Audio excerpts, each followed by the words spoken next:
जय श्री राम सभी भक्तों को आप सभी का स्वागत है सुंदरकांड पाठ सीरीज में। भाग नंबर 16, दोहा नंबर 16।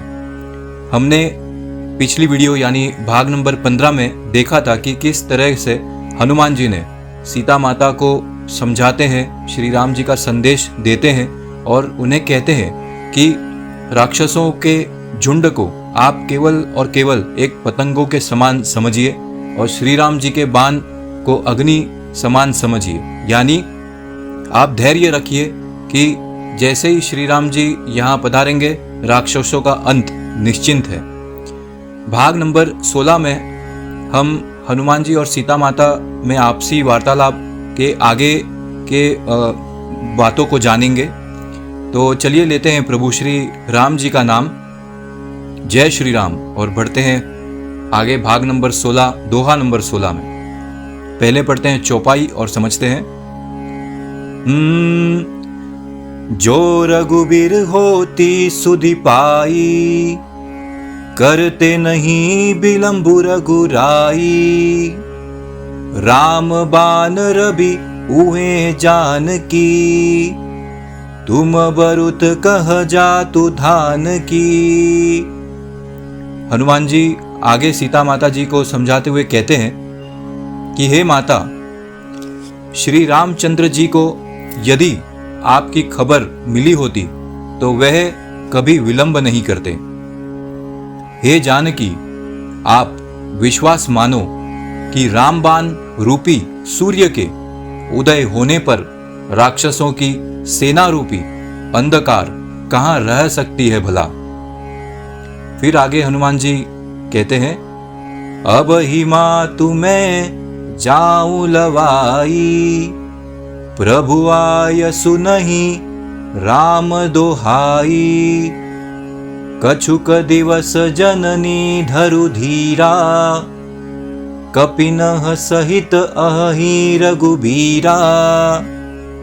हनुमान जी कहते हैं, हे माता, यदि मैं चाहूं तो इसी क्षण में आपको यहां से ले जा सकता हूं, किंतु श्री राम जी की शपथ खाकर कहता हूं, मेरे प्रभु श्री राम जी की ऐसी कोई मुझे आज्ञा मिली नहीं है। हे माता, कुछ दिन और धीरज रखो, रामचंद्र जी वानरों सहित यहां अवश्य आएंगे। आगे है, निशिचर मारी तो ही ले जयहि, तीहू पर नारदादि जसु गयहि। हे सुत कपि सब तुम ही समाना, जातु धान अति भट बलवाना। इसमें पहली लाइन में हनुमान जी सीता माता जी से कहते हैं और राक्षसों को मारकर आपको ले जाएंगे। वे कहते हैं कि श्री राम जी अवश्य आएंगे और राक्षसों को मारकर आपको अवश्य ही ले जाएंगे।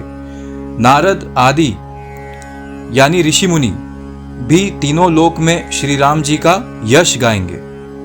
दूसरी लाइन में जो है, हे सूत कपि सब तुम ही समाना, जातुधान अति भट बलवाना। इसमें सीता माता जी हनुमान जी से पूछती है, कहती है कि आप जो कह रहे हो वह मैं मान रही हूं, किंतु क्या वानर सेना में सब ही वानर आपके ही समान नन्हे नन्हे से ही हैं? क्योंकि लंका के राक्षस तो बहुत ही बलवान हैं। आगे चौपाई है, मोरे हृदय परम संदेहा, सुनि कपि प्रगट कि नहीं निज देहा। कनक बुधराकार शरीरा, समर भयंकर अति बलबीरा। सीता माता कहती है कि क्योंकि राक्षस है तो बहुत ही बलवान है, इसीलिए मेरे हृदय में बड़ा भारी संदेह है कि आप जैसे नन्हे नन्हे बंदर भला बलवान राक्षसों से कैसे जीत पाएंगे। यह सुनकर हनुमान जी ने अपना शरीर प्रकट किया। हनुमान जी का वह रूप सोने के पर्वत समान अत्यंत विशाल शरीर था, जो युद्ध में शत्रुओं के हृदय में भय पैदा करने वाला अत्यंत बलवान और वीर था। आगे है चौपाई, सीता मन भरोस तब भयहु, पुनि लघु रूप पवन सुत लयहु। हनुमान जी के अत्यंत बलवान रूप को देखकर तब सीता माता को विश्वास हुआ। फिर हनुमान जी ने अपना छोटा सा रूप फिर से धारण कर लिया। आगे बहुत ही सुंदर दोहा है जिसका बहुत ही सुंदर अर्थ भी है। दोहा इस प्रकार है, सुनु माता शाखा मृग नाही, बल बुद्धि विशाल, प्रभु प्रताप ते गरुड़ई खाई, परम लघु ब्याल। अर्थात हनुमान जी कहते हैं, हे माता सुनो, वानरों में बहुत बुद्धि और बल तो नहीं होती, परंतु प्रभु श्री राम जी की प्रताप से बहुत छोटा सांप भी गरुड़ को खा सकता है, यानी अत्यंत निर्बल भी महान बलवान को मार सकता है। इसका अर्थ हमारी जिंदगी में हम ऐसे ले सकते हैं कि खुद पर संदेह करने से यह अच्छा है कि प्रभु श्री राम जी में अपना विश्वास बढ़ा लो। हमेशा चिंता करने से अच्छा है कि प्रभु श्री राम जी की शक्ति और भक्ति में अपना विश्वास बढ़ा लो। तो ये है दोहा नंबर 16 और भाग नंबर 16 का अर्थ। बहुत बहुत प्रणाम आप सभी को। जय श्री राम। फिर मिलेंगे आगे की वीडियो में। श्री राम जय राम, जय जय राम। श्री राम जय राम, जय जय राम। जय श्री राम।